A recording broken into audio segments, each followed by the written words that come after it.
Started here. Jeff, did you want to say anything at the front end? Or shall I just take it away?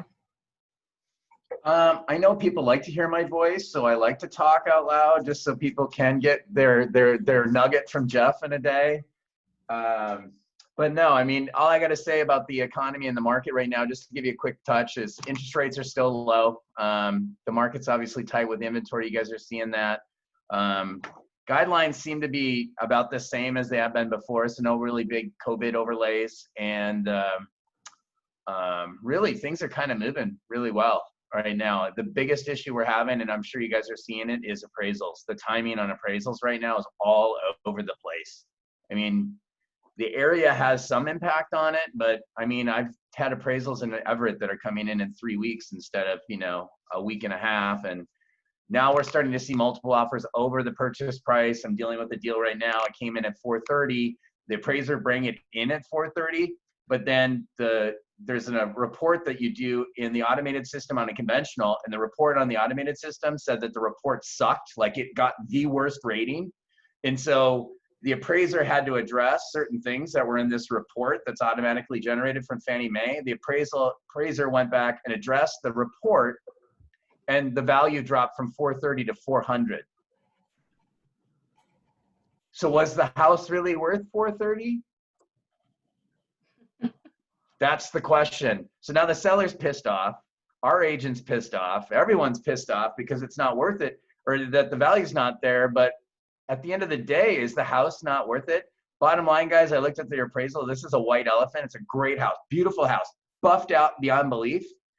But the appraiser left out 6 comps that sold within a block of this house, and all of them sold for below 400. He had to go over a mile and a half away to find comps that had the similar quality to the house that they were buying. So we have a white elephant. It's a really nice house in a shitty neighborhood. You know what I'm saying? Like, they put all this money into it. It's worth 430 if they would pick the house up and move it over like 3 or 4 blocks down the road, so it was a little closer to some other nicer houses. So, I mean, just getting that out there, that you're going to start running into, I think, appraisal issues now with these values skyrocketing up so quickly. So that's going to be the biggest struggle that we're having right now, is going to be dealing with appraisers and the timing on it. Anyways, I'm super excited about this class, you guys. I've been doing this for 26 years, and a change in my business happened about, I don't know, 3.5 years ago, where I hired my first marketing assistant, and we started marketing to our clients in a different way, a higher class way. And then I got Skye on my team about 2 years ago, and really we kind of kicked it up another notch, like to the next level. And I'm telling you guys, this class is really something that most realtors do not talk about. They don't do. They ignore this side of the business because it's a boatload of work. But I'm telling you, this is where you get those clients that keep coming back to you over and over and again, and they refer you on top of it by doing these little things that you're going to see in this class. So super important class, guys. I'm glad you're on here. You obviously care about your business, and you're going to learn stuff today that you can immediately implement, and stuff that's going to help your business in the future. So thanks again for coming on. Yay. Take it away, Skye. Yes. I'm super excited to get started. Actually, Jeff, I've been with you 3.5 years now. Oh, that's so right, 3 years. I'm like, hey, wait a second. He knocked a year off. So that must be a good sign, right? It doesn't feel like 5 years, That right? means that marketing assistant was like 4 years ago. And again, we were just doing it at a really low level. And even at that low level, it worked, but we were not consistent. So consistency is really key too, as part of that. And then when Skye came on, we were kind of plugging along, but God, she's got things dialed in, you guys. We got such a systematic approach to our marketing. It's just freaking out of control. But see, if you can just grab one of these nuggets today and focusing on implementing 1, maybe 2 of them, it's definitely going to help your business. Absolutely, yeah. And so, I mean, obviously, I'm super passionate about this topic. Like he said, 3.5 years ago, I came on and really was put to the task of spearheading, putting some systems and processes around the post-close marketing, because that's really where the money is loving on the people that have already worked with you, because they already know you.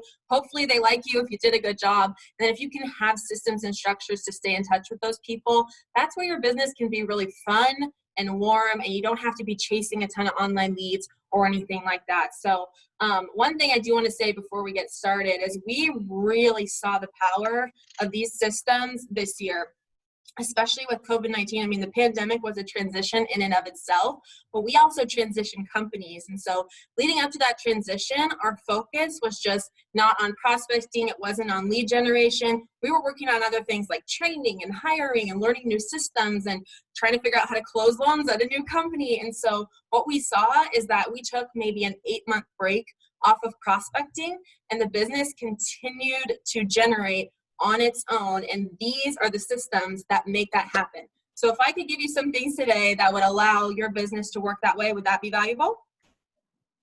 Okay, I got some nods. Awesome. So that's what we're gonna dive into. So before we get started, I brought on one of our partners to just give a quick little spiel. His name is Scott.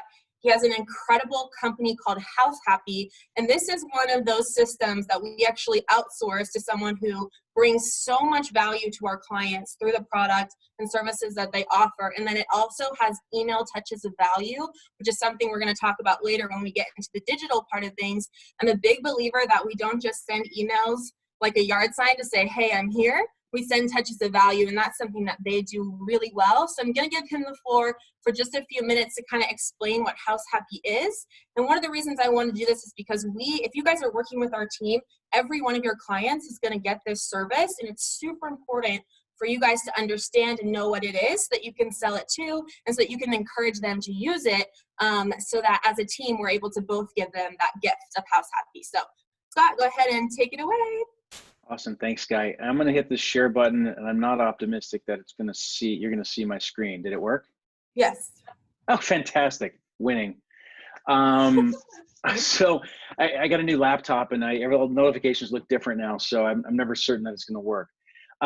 So anyway, House Happy is a tech platform that leverages very property-specific data with a high-touch concierge service to effectively take away the hassles of maintenance and repairs and taking care of this largest asset that most of your clients will ever own, which is their home, for as long as they own it.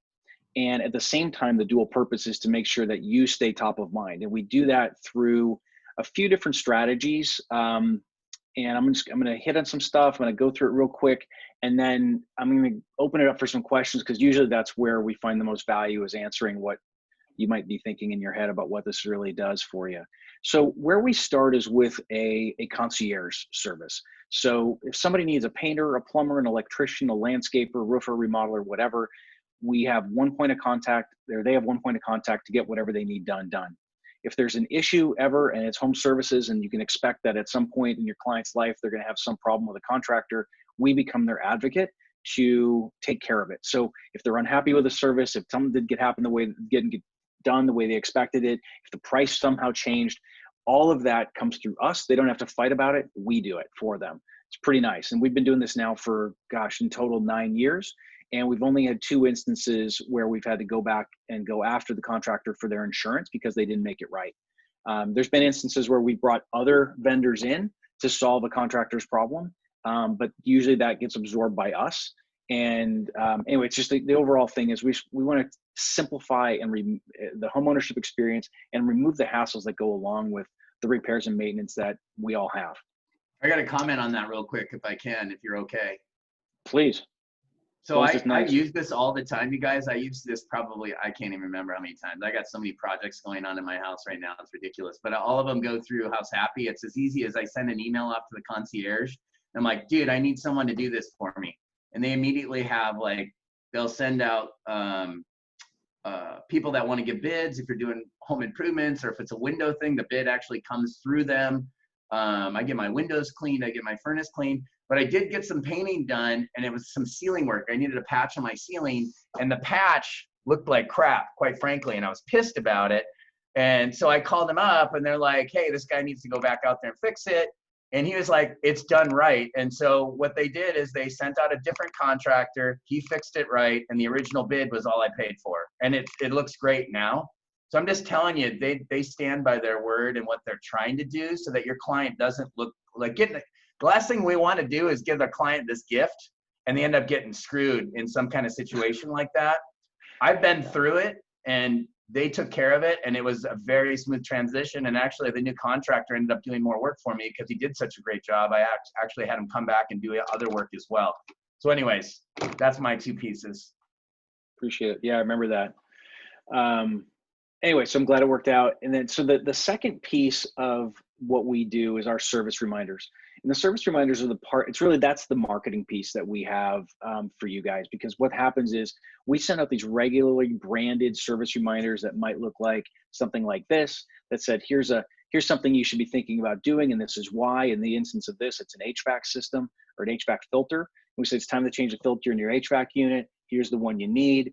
You can press this button, it'll ship to your house. Or if you want someone to come out and change it for you and tune it up, it's pre-priced based on what we know about the home, the filter, and the service rates in that market. And so then that's just a real push button, easy solution that allows for the homeowner to like, again, just being reminded of something else to do without a solution does not help you, because we're all busy. It's just one more thing you're not doing. And so we want to make that whole process easier for them. And then on every single one of these communications, your information's on there, your branding is on there, and it's a live link. And so it's the click through is there. And so they can get back in touch with you. Open rates are fantastic. We're in the high 30s and high 40s on a regular basis. We just had one that was over 60% on an open rate. So it's a great way to stay top of mind with them for as long as they own their home. The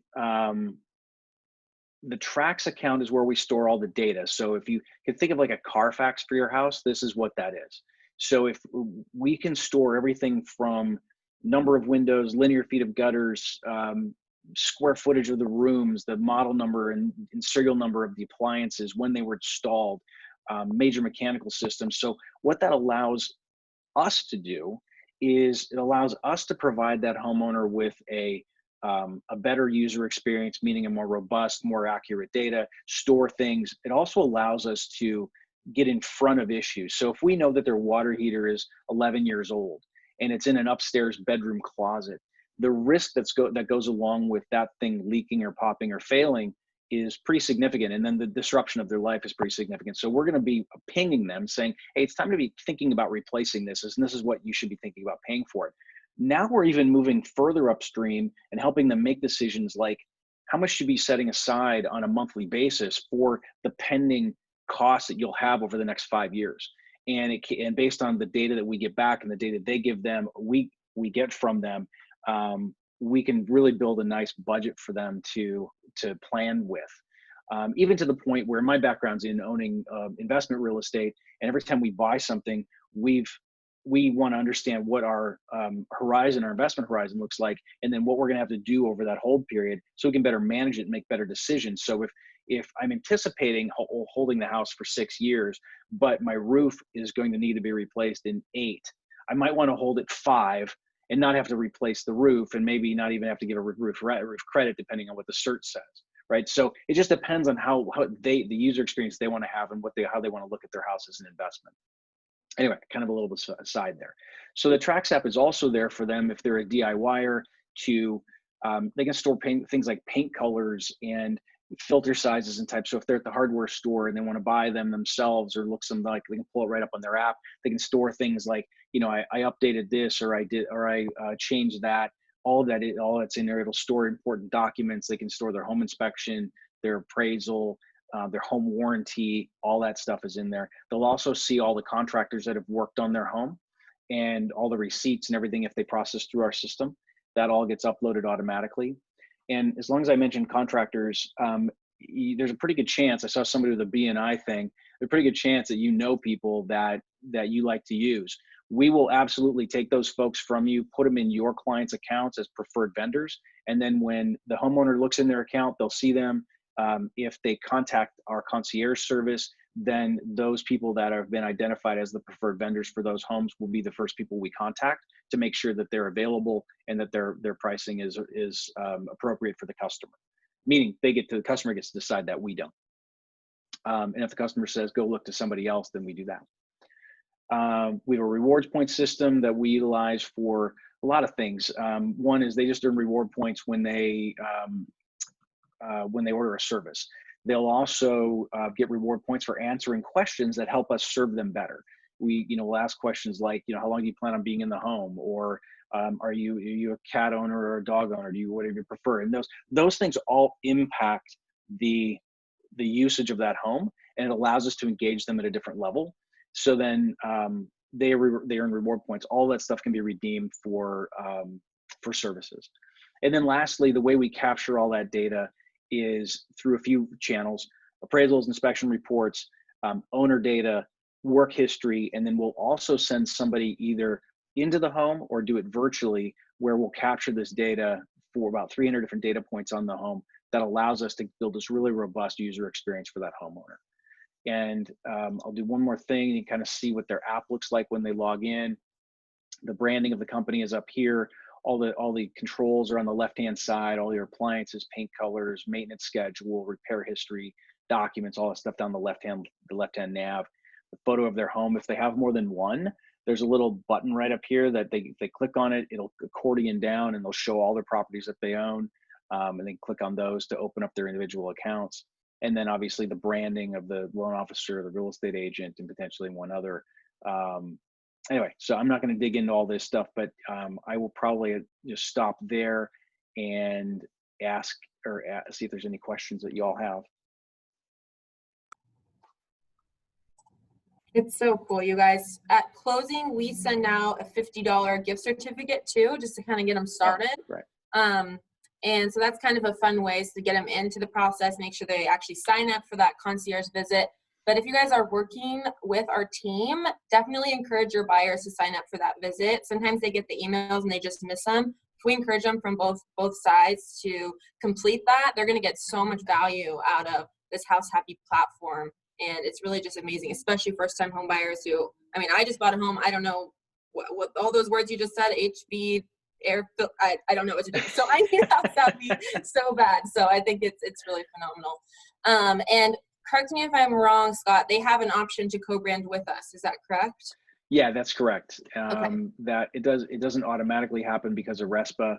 They have to opt in and subscribe to the service. But yeah, so it'd be the loan officer, the real estate agent, and then if they're not there, then it's just something else or nothing at all. So if anyone's interested in that, we can maybe connect after the class and get them in touch with you, and then we could have that co-branded, which would be fabulous. Perfect. Cool. All right. Any questions before we kind of move on here? No? He must have just explained it so well. Either that or I just confuse everybody and it didn't make any sense at all. I didn't think so. No, I really love your service. So thanks so much for joining us. Absolutely. I appreciate it. Thanks for coming on, Scott. Appreciate it, man. Sure thing. I will, unless you need me, I will drop off. Okay. Sounds good. Thanks, you so everybody. much. Good to see you. All right. So that's House Happy. Like I said, really fabulous service that we use on all of our clients. I'm going to go ahead and share my screen here, and we'll get into some of the other stuff that we do here. So we kind of already did the intro. Let's talk about online leads for a minute, because I do feel like online leads can absolutely be a business model. There are tons of realtors that I think kill it at the Zillows and the Realtor.coms and the YLOPOs and the this, that, and the other of the world. However, I think there's a lot of cons to this business model, and I've listed some of them here. First of all, it's expensive, right? It can be extremely time-consuming when you're on demand. I heard this phrase, you're a puppet with a lockbox. Pretty much you'll be in the middle of lunch, you'll get a Zillow call, you'll leave lunch to go open a door for a client who may or may not already be qualified to actually end up buying a home. And so it can be very frustrating. And I would think that if you're on this call, that's probably not a business model that you want to subscribe to. And you're left thinking there's got to be a better way. So I'm not saying don't buy online leads. I think there can be a place for them. But I really believe that most of your business should come, like I said, from your database, which is your past clients. Like we said in the beginning, people that have already worked with you are the low-hanging fruit because they already know you, like you, trust you. If you're newer to the industry, your database might be more sphere. It can also be people within your network that have the capacity to refer you, like certified financial planners, contractors, divorce attorneys, those types of people. So that's your database. This really should be the lifeblood of your business. We believe 95% of your business should come from here. And if you do this right, it sort of becomes this flow of business that you're not chasing after. It's no longer stressful. You start to get enough people in there. You're loving on them. You have these systems put in place. Then they become first-time home buyers, become move-up buyers, become sellers, right? And it just starts to flow and work really beautifully. So what does yours look like? Is it Outlook? Let's actually do some interaction here. Who uses a CRM? Like Lion Desk, Realty Juggler, or something like that, okay? Who's using their phone or Outlook? Or maybe Excel? Nobody? Okay, cool. Outlook, not my favorite. Your phone, not my favorite. The only reason is because I don't feel like it has the capability to really remind. I think it can be okay in the beginning. At some point you get big enough that this thing is not going to remind you to sit down and do the mailers and all of that stuff that we're going to talk about. I think a spreadsheet can be okay, again, to organize it in the beginning, but eventually you outgrow it. A CRM is really what I think would be the best thing for you. I think it's amazing that we talk to agents all the time, that they just don't want to spend the money to invest in a CRM or a contact management system. And when you think about it logically, from a very business standpoint, take emotion out of it. If you're going to have one tool that's going to generate 95% of your business, wouldn't you want to put a decent amount down to invest in that tool? I think you should. So finding something that works for you. Honestly, you don't have to spend an arm and a leg. Realty Juggler is $99 a year, or maybe it went up to $139. But something that you like, that works for you, that can help you really keep track of these people and then manage some of the systems that we're going to talk about. So getting set up. Let's see, so of all of you that actually have CRMs, what is the state of that? I mean, are you keeping in touch with your people, or is it just kind of some names in there and then you don't do a ton with it? Maybe Misty, do you want to? I know you've been doing this 3 years, right? So you in your 2 years, and I know you do some touches here and there. What's the state of your CRM right now? Well, we just switched from Lion Desk to Follow Up Boss. Okay. And the part with the touches, our designated broker kind of left up to us, and I'm still trying to learn it to get it set up. So right now, me, Okay. off the touch. So you have the system, you have the first step, but we're not quite doing the touches. What about you, Beth? Do you have a CRM that you're using? Yes, I am. Just got on with a new one. Now I'm trying to remember the name of it. Okay. Oh my gosh, there's so much to learn right now. Yeah, so I'm needing to master it more as far as the new CRM that I'm using. Definitely. I would say that a lot of agents we talk to, I think you guys are ahead of the game, which is why you're on this call at all. Most people don't have a system whatsoever, and then if they do, they're really not utilizing it to the full capability. So we kind of have to start by just taking stock and being honest with ourselves. Have we kept in touch with our past clients? And I would argue that if it was infrequent, or that you haven't maybe in a year or two with some of these people that you closed a while back, they probably don't remember you. And I'm sorry, I hate to break to you the hard news, but the statistic says that a client will forget the name of their realtor and their lender 30 days after closing. So that's just reality. So if we don't have systems in place, it's just not going to happen. They're not going to remember us. They're going to go with their neighbor or their coworker who's an agent, or their mother-in-law, or some, discount broker, God forbid. So we have to stay in touch. The main complaint of clients is that there's no follow-up from their agent or no communication. Now, this is the example that always hits home, right? How many times have you driven by one of your past clients and you see a for sale sign of another agent in their yard? Dun, dun, dun. God, my heart's sinking just thinking about it. How sad is that? It really is. The onus is on us, right? We didn't follow up. We had the system, but we never used it. We never learned to master it, or we didn't take the steps to put these systems in place. So we have to make a shift here. And this shift, and this is a really important mindset thing that I think is going to motivate you to really set some of this up. These are not transactions. They are, and they are also paychecks, but these are real people. These are families who have stories, who have taken weeks, sometimes months, sometimes years out of their life to choose to work with you on one of the biggest financial decisions that they will ever make in their life. So for you to just move on to the next one and let that relationship go, I think is really a shame. So when you start to make that mindset shift to look at them like, these are people that I built a relationship with, I think it motivates you to stay in touch. So we need a system. We need a CRM or a contact management system. If you don't have one and you want to talk after about like recommendations and whatnot, we can do that. And then we need to make sure we have complete and accurate info. So if you have, I mean, some of you have been in the business 2 years, 3 years. I know Jen's been in the business like 16 or something ridiculous.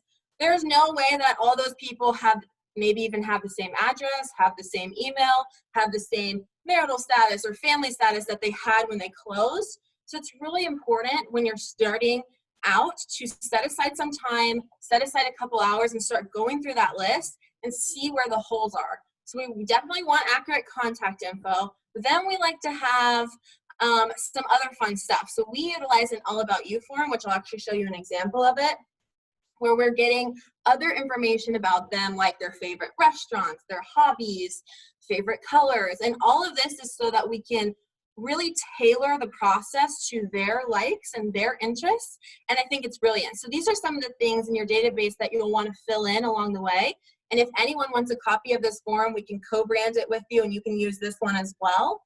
And you'll want to go back to your CRM when you're looking to update all the contact info to make sure that's accurate, and then add in some of that fun stuff that you can use as you're doing gifts and mailers and pop-bys and phone calls to, again, love on them, remember who they are and their likes, and that's just going to pose you as someone who truly knows them and cares about them. Okay? So once you start to do that, you're probably going to realize that you're going to have to call some of these people and you're going to have to start to fill in those holes and ask them if they still live at the house and ask them, you know, if their email address is updated, ask them if Susie ever graduated from WSU, etc. And you can't really just do that out of the blue, guys. If you haven't talked to someone in 5 years and you call them up to remind them that you're in real estate, this is like a Karen from high school, right, who just started selling Arbonne or Rodan and Fields and suddenly has popped up, I wonder why, right? It's so transparent. It's so honestly tacky. So what we recommend is to get really sincere, to humble yourself a little bit and do an apology call. Or it could be an apology email. I think a call is a lot more personable. And the script for this, you guys, it's really simple. It's, hey, Susan, oh my gosh, we closed on your house 5 years ago, and I cannot believe that I allowed us to lose touch. I am so sorry. I want you to know that I totally intended to stay in touch with you, and I just didn't do it. And from now on, I would love to reconnect. I want to make sure that you know that I'm going to be sending you some education and some information if you're open to it. But in the meantime, what have you been up to? Just start it that way. It doesn't have to be weird, but I think if you approach it from that standpoint, you're going to get a way better response than that out of the blue call. What do you guys think? I think it might be a little bit scary, but it's really important to start there, especially with those people that you haven't talked to. And honestly, maybe some of the people will be like, F you, who are you? And that's kind of a sign to like delete, because we get a lot of people that maybe we had a bad experience working with, the kind of client that just honestly sucks the life out of you and makes you not love your job at the end of the day. Those people tend to have friends who are exactly like them. So is that someone that you really want referrals from? So that's okay too. As you're going through this process, delete the people that you don't like working with and that you don't want to work with their friends, okay? All right, moving on. So Here's the the All worst About You thing. form. On that call though, too, Skye, on that call, like you guys, we do a lot of prospecting, and prospecting is all about getting how many no's can you get, right? You got to get a bunch of no's before you get to the yes. So when everyone's trying to make that call, and that's a tough call to make, I mean, I've made them myself. It's like the worst thing they can do is say no, or I moved on, or whatever. I mean, there isn't a bad ending to that call, really. At the end of the day, you're updating your database, and you're finding out if you can reconnect with this client or not. At that point, it's been so long anyways that if you lost that client, you've already lost them anyways, no big deal. So the advantage is if you get a yes, it's like, holy crap, it's a win. And now you've got this new client that you're going to be able to stay in contact with. So don't let the fear factor of that call get in the way of the fact that it's a very easy call, and the worst thing that can happen is they might say no or don't call me again. You know, big deal. Move on, update your database, and you'll never have to do it again. I totally agree. The outcome is, if you don't call them and say that, what it already was, which is you lost touch, right? So you'll just stay out of touch. So I have a caveat to that too. I mean, mine aren't so far out that I can call and it's not 5 years, but we just had a bunch of fires. So you call and make sure their house is okay. Literally is what I did with every single one of my clients, because they were really close to a lot of the fires. But you just call like, man, we closed 5 years ago. Did your house make it through? Yeah. No, that's a really good one. And I know you're really good about connecting with your people, Misty, but, come up with a script that works for you, make it your own, make it, feel good so that. Yeah, I'm just saying use whatever national disaster is going on at the time. Totally. Yeah. I love that. Thanks for sharing. So create a system to stay in touch. First, you're going to want to pick your media mix. So I'm going to give you examples of every one of these different pieces, from calls to email to mailing to gifting. I am not necessarily suggesting that you try to do all of these, because that's going to overwhelm you and then you're not going to do it. So as we're going through, pick what feels good, where you're like, I think I could do that. And then just pick one. If you're feeling really ambitious, maybe pick 2 things that at the end of this class, you could say, I can implement that, okay? And then from there, we build. Then what you want to do once you have your 2 things is come up with a calendar, whether it's through Outlook or however, whatever kind of like reminder system you have on your phone, that's going to ping you to actually do it. You need accountability that way. And then we're going to go into what we call time blocking and theme days. So I think it's great if you could do a marketing calendar quarterly. That will give you some time to plan for holidays that are coming up, shifts in the market that you might want to create some content around, and then batch it, you guys. Spend a day, 2 hours, and do your first item. Then 2 weeks later, that same time comes up, the block comes up, and do another 2 hours, tackle your second item. Then you can go about the rest of the time. You got your meetings and you're meeting with clients and you're listing houses and all that stuff. You've got to time block this out or it's not going to get done. The other thing is, once you have your media mix set, you know what you want to put in place, you have a calendar. Now this is something you can outsource. So Jeff, he kind of had it a little bit luxurious because I came in and said, here's what we should do. But if you do some of this work, take 2 to 4 hours and come up with what you want to do, then you can hire someone to do it if it's not your thing, okay? And this is where it comes down to, like, what is your hourly rate, right? Like, what is your time worth? And if you don't want to be doing mailers or email campaigns, fine, hire someone for $15 an hour to do it for you, okay? Are you going to say something, Jeff? No.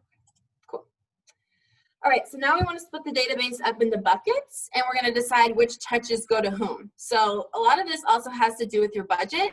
How much do you want to spend on each level of clientele that's in your database? So you have past clients, people that you've worked with, right? Then you have what we call Bs. These are people who might have referred you 1 to 3 people, and you can come up with your own numbers as well. These are just kind of placeholders depending on how big your business is and your referral sources are. And then we have favorite past clients, which are As. These are people we either just absolutely love to work with, to talk to hang out with, or who refer us more than 3 deals a year. That's an A person to me. And then we have another bucket, which is VIP referral partners.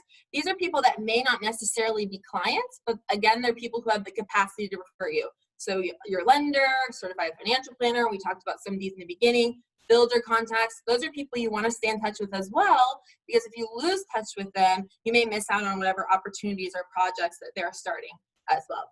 So we have the buckets.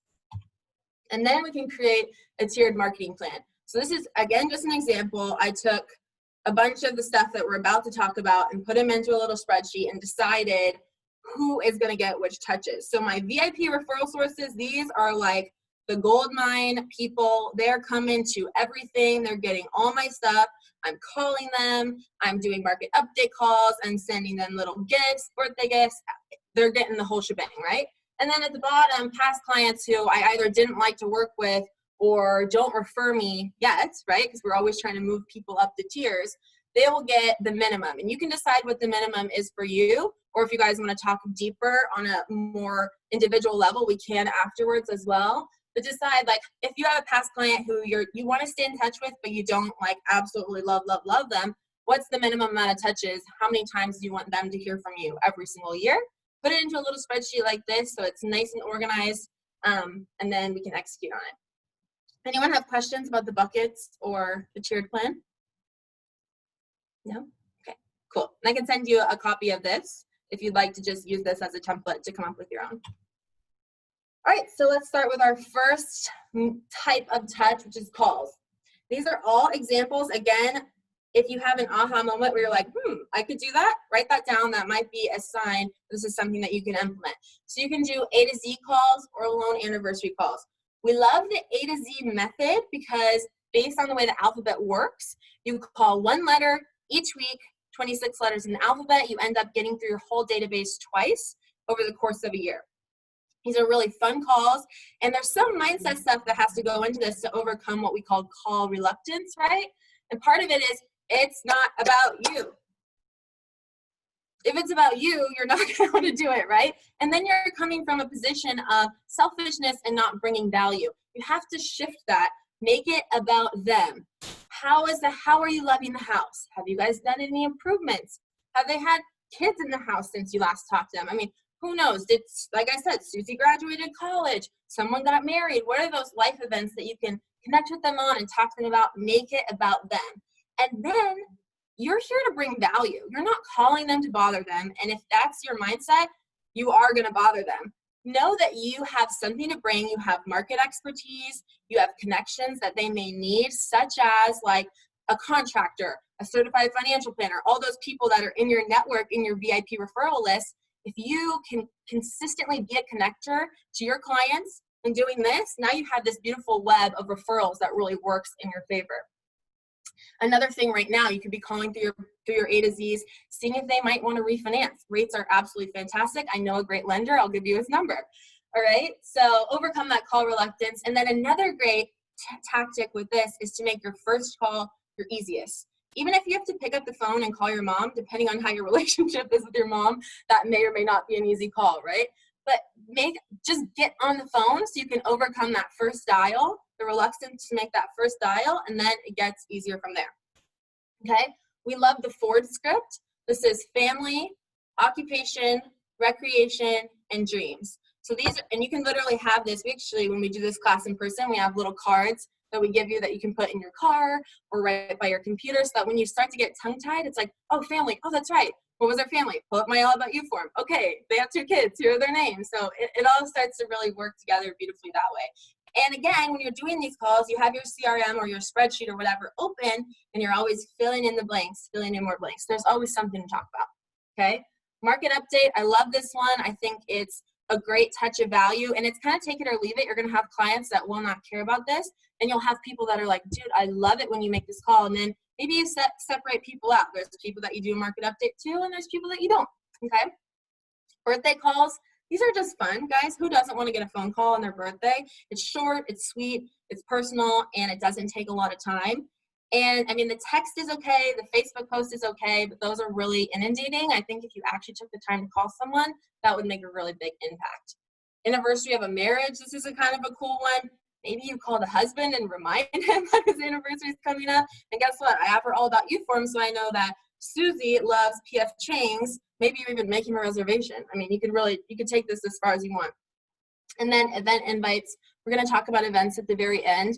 Events are fabulous. One, because they give you a chance to get face-to-face with your past clients and your network. But the inviting is really where the money's at, because it gives you a reason to call and email and text and follow up. So if you're looking for a reason, an event is a great, great one. Okay, email. So we like a post-close campaign. I think this is really important. That stays in touch after closing, but we need touches of value. So this is kind of the rule of thumb. If you were on the receiving end of some kind of an email and you would hit delete on your inbox, do not send that email. I really, really am not a fan of the outbound engines of the world. I'm not a fan of generic newsletters that tell me how to get my house ready to sell in the spring. It's so generic. It's so inundating because everyone's doing it. How can you do email touches of value that make you stand out? Here are some ideas. Again, you can do a newsletter. This is something that we implemented, and we take this to another level. We get really personal in our newsletter. Some of you guys may read it.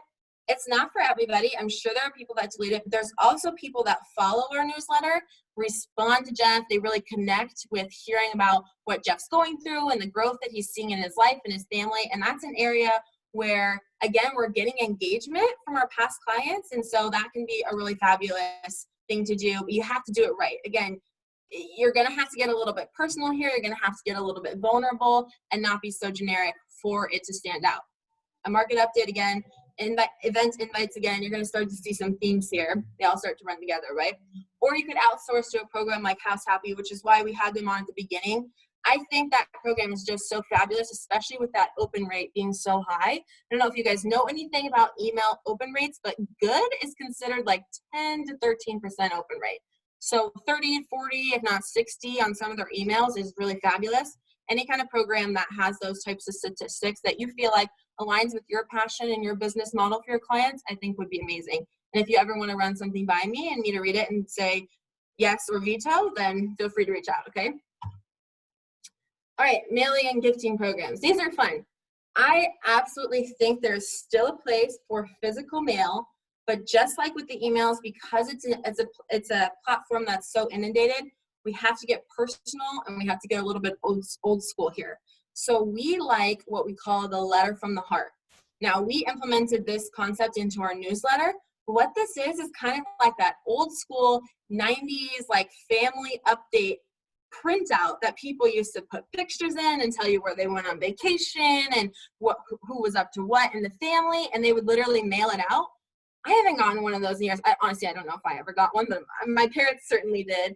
Those are types of things that will stand out, that people will actually open and read, and now they're connecting with you. And when we do this letter of the heart, we're not putting a business card in there. It's not on company letterhead or stationery. It's literally a personal letter. Ideally, you would addressed it as well. If you don't have the capacity for that, maybe you hire a kid from the block to do it for you. But making this really personal will really stand out. Make it authentic and sincere, be personal and relatable. I think this is a great idea. If you can implement this once a month or once a quarter, I think it would be a fabulous way to stay in touch with your clients. On top of that, we can do an evidence of success. I would pair these together, guys. I wouldn't just do the evidence of success. So if you're going to pick one, I say the letter of the heart all day long. But if you want to add in the by the way, I'm in real estate, the evidence of success is great, but we have to do it the right way. So we want a striking header.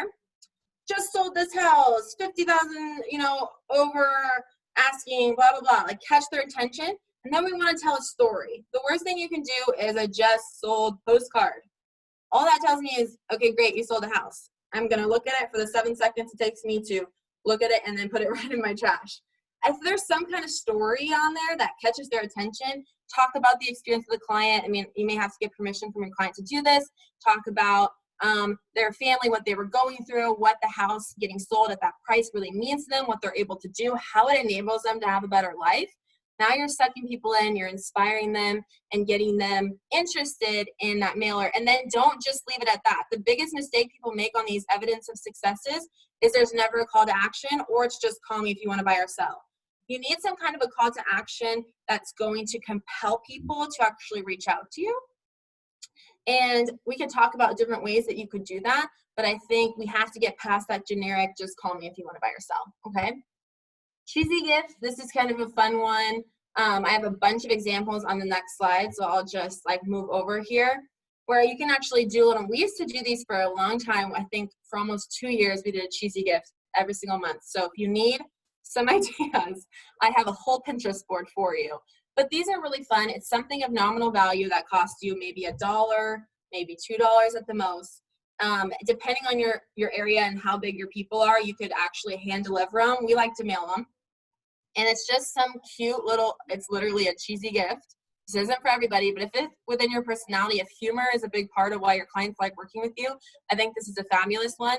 Again, to stay top of mind, to give them something kind of cute and fun that's seasonal, and then again, remind them that you're in real estate. And if you can come up with some kind of call to action around it, I think that would be amazing to just take it to the next level. I love this one, the snuggle is real. I thought that was hilarious. Kind of tickled my funny bone there. So cheesy gifts, birthday and holiday program. Again, like, I don't want you guys to get overwhelmed and look at this and say, I have to do all of it. No, pick out the ones you want to do and then do that tiered program, because budget-wise, you're not going to be able to do, I mean, depending on how big your database is, you can't do all of this for everyone. So pick the people that you want to get these really impactful touches, and then that makes less work for you and it makes it really budget-friendly. So birthday and holiday gifts, I think these are great. You could do custom gifts based on their All About You forms, depending again how big your database is, or you could do generic. And then I think handwritten cards really take things to the next level, especially when it comes to like birthday cards and Christmas cards. And again, we're not putting a business card in these guys. This is not a yard sign to remind them. You are reminding them that you're in real estate. That's not the point of it. The point is that you're trying to care about them as a person and not a transaction. There's some themes here, right? It's kind of starting to make sense. So, and then finally, creating some kind of a VIP program whereby you reward your past clients that refer you is amazing. So we have one that's absolutely fabulous. It's tiered, so the gifts get better and better. They're super personal. We have like a mobile car detail. We'll send a car detailer to their work to detail their car. Like, how amazing would that be? I'm going to refer you just so I can get a car detail. Like, that's kind of like the Pavlov's dog idea. So come up with some kind of a program that makes people feel special, that makes people feel like they're a part of your business too. And you're creating these raving fans that they had so much fun working with you. It was so easy. They felt so cared for, so educated. They had such a good experience that they can't help but tell all their friends and family about you. And then when they do that, they get gifts. So why wouldn't they continue? It's awesome. Any questions so far? No? Awesome. Social and video. I think there's absolutely a place for this in your marketing plan as it relates to actually keeping in touch with your past clients, because social media is a place where you're able to be cued to all of these life events that are happening. So I think if you're comfortable with it, absolutely befriend the clients that you like on your personal social platforms, whether it's Facebook or Instagram, and then use that as a tool to manage your gifting programs and celebrate life events with them. We had a deal that we actually won one time because we sent so we were working with the father, his daughter was graduating college, we sent her flowers, and it sealed the deal, client for life, $100, 5 minutes. It's so impactful, you guys, to take a little bit of time and not a ton of money to do these types of things. Now, as you get to maybe looking at having an actual social strategy, I would love to see you posting 3 times a week. I know that's probably maybe a lot for some of you. And we actually offer a social media consult that I can do one-on-one. I'm about to do one with Misty, I think next week, where we'll look at all your platforms, look at the state of the union, and then we can come up with a strategy just like this. We have to look at the big picture. Then we say, how do we systematize it? How do we time block it? How do we batch it so it's easy and we can execute on it day in and day out? I would love to see you posting 3 times a week. And there's a mindset shift here that's similar, where we talked about, hey, it's not a transaction, it's a person. It's the same thing on social media. Social media is not a yard for you to put a yard sign in. I'm going to pause for effect. Most people, most realtors use social media to say, just listed, just sold. That's the yard sign method. It doesn't work. It doesn't solicit engagement. Sure, people are seeing, oh yeah, they sold a house, but they're scrolling. They're not taking the time to engage with you in an impactful way. So becoming human again on social media is so important, especially for real estate agents. And in our social strategy consult, we can actually talk about how you can do that in more depth. One huge tip for showing up as a human and not a yard sign is video. Because when you're on video, people can see your face, they can feel your personality. So even if you're at a listing going through it, it doesn't feel salesy. It feels like I'm on a tour with Beth, and I love Beth because she's so funny and cute, and it's just awesome. So if you are willing and able, which I know that you are able, I just don't know if you're willing, I would love to see 2 videos from you a month on social media. And if that's not your thing, a really easy way to kind of hack this and not have to deal with a ton of editing or anything like that would just be to do some stories. And they don't always have to be of your face, These are the ones that are at the top, those little bubbles on Instagram and Facebook, where you can kind of see the behind the scenes and the IRL, which stands for in real life, that we see from some people. These are so fun. People get just locked into them. They're watching stories, you know, story after story after story. And when they get interested in the content, they tend to click back to your profile. And now they can see all of that hopefully beautiful real estate content that you've been posting on your profile. So that is social and video. Any questions here? This is a whole class in and of itself, guys. And I actually just taught it 2 months ago. I think Jen was on it. And it was all about Instagram and how do you do this for Instagram. That's recorded if anyone's interested in just taking a look at just the social piece. Okay. And then finally, leveraged events. We love a leveraged event. These are my favorite. So why is it leveraged? Does anyone have a guess why I would not just call it a client appreciation or just an event?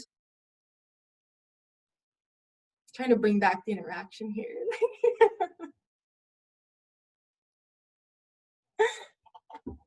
Okay, fine. Jeez, you guys are a tough crowd. Okay, Misty's my girl. What do you think? I was gonna say because, well, I mean, COVID killed our events this year, but our whole plan was to, like, you know, give them some value and something fun. And remember us when, you know, again, remember us when they come back. But we had some great ones this year, and yeah, so did we. I don't know how I don't know how successful they are because I haven't done it yet, but maybe next year. So the idea behind a leveraged event is that you're leveraging your time. Depending on how many past clients you have, it would take you a long time to go meet individually with all of them. So you can spend 2 hours and connect with all these people. Also, we're inviting our VIP referral sources as well, so you can connect with all these people at once and deepen all the relationships at one time. So that's why it's leveraged.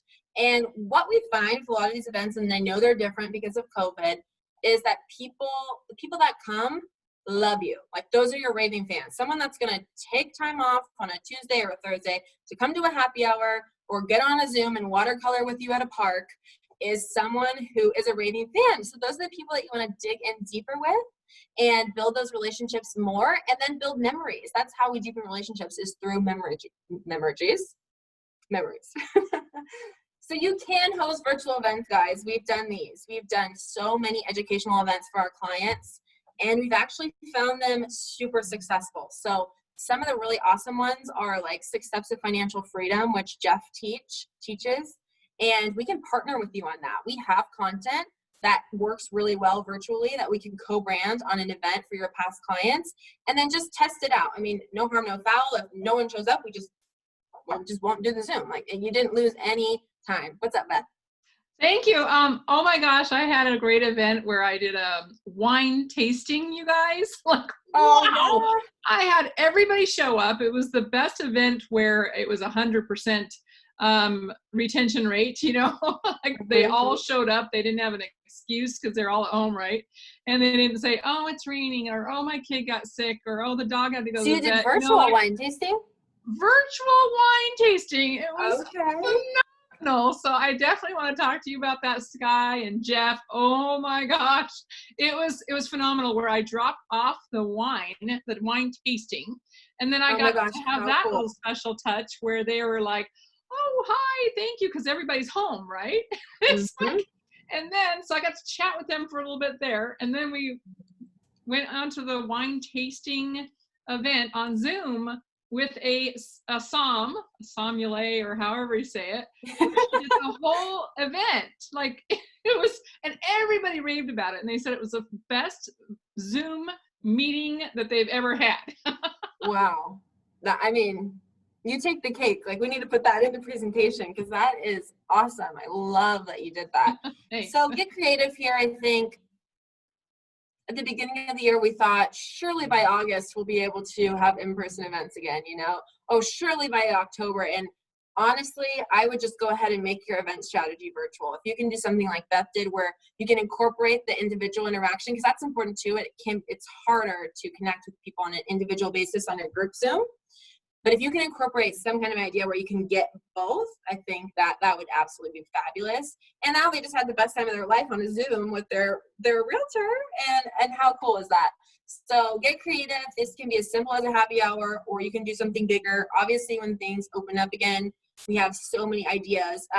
One thing that I really, really like, and depending on the comfort of your buyers right now, this might be a solution to the COVID not the COVID situation overall, but this part of it, could be an individual housewarming where, and maybe right now they're not comfortable having a bunch of people over. Maybe you just bring them dinner. They've been working with you. They've been walking around houses with you. So again, depending on their comfort level, that might be a solution to still do an event where you're celebrating with those clients and deepening that relationship and building memories. Then maybe they can Zoom in all their friends. That would be cool. All right, so that's appreciation events. Educational events, like we just talked about. The financial wellness piece, that's a great one that we love doing. And then you can also loop in some personal and professional development. This is really popular right now. You may have people in your database and sphere who are business owners, who are, you know, professionals who want to better themselves. And so bringing on speakers, you'd be surprised that real estate agents are not the only ones that enjoy these types of events, but in other industries, these events aren't held the way they're held in our industry. You guys probably have a class that you could jump on every hour of every day by every lender and title rep and association and women's council and national, I mean, NAR, you name it, there's an acronym and someone hosting a class in this industry. It's not like that in other industries. So your database might be actually really welcoming to the idea of jumping on an event with some kind of a speaker that's going to help better them in a personal and professional way. So maybe take a look at that one. And at the end, find a mix that works for you and that you're passionate about. If you're like, God, Skye, I just don't want to do it and do an event, then don't do an event. Honestly, I'm not gonna like drag you by your feet and force you to send out invites if it's not what feels good for you. I mean, that's what this is really all about, is finding some kind of a media mix that you feel like really speaks to the culture of what it's like to work with you. And that's what you want to portray to these clients, and that's how you want to love on them. Because if it's not sincere, it's not authentic, one, you're not going to do it, and it's not going to be fun, and that's just no good. And then lastly, don't worry about the numbers. So even today, we had a certain number of RSVPs. We definitely had people who couldn't make it in the end. But you can't get caught up in that, because then again, you're going to have the fear, and it's going to make you either not do it or not want to do it again. You have to know that it's about making those deeper connections with whoever shows up. So if you had 15 people and only 4 came, you're still leveraging your time, right, to connect with those 4 people and look at it from a positive point of abundance, not like, oh, so many people didn't come. Oh my gosh, I had 4 people that took time out of their day to drink wine on Zoom with me. How cool is that? And then post-event, make sure you have some kind of an event strategy to thank those people for coming. And again, just continue to stay in touch with them. All right, questions about leveraged events? No? Well, that's it, guys. I hope that you got some ideas, that maybe if nothing else, you may have heard all of this before, but hopefully it re-inspired you to actually implement some of these things. I think you have sort of a pivot point right now going into this final quarter and into 2021 to maybe get honest with yourself about what you're going to be able to do given the situation with COVID, and implement a new strategy so that you can still keep loving on your clients, even given, you know, the state of everything going on. So I know you can do it. And like I said, if you have questions, if you need more ideas, you want to bounce stuff off of us, I feel like we've tried everything under the sun when it comes to this topic, and we can tell you what works, what's easy, what's expensive, what's not, and we can go from there. Sound good? What do you guys think? It was questions, wonderful, Skye. Nice job, Skye. Really good. Awesome. Yeah, it was a good one. Thank you. Good. All right. Well, I think that's it. So we'll send you on your way. This is recorded if you want to go back to it. And also check out our YouTube, because all of our events are always recorded. So if you've missed any, you can find those there. Okay, guys? Thank you. All right. I'll let you go. Thanks, Have a guys, great for being rest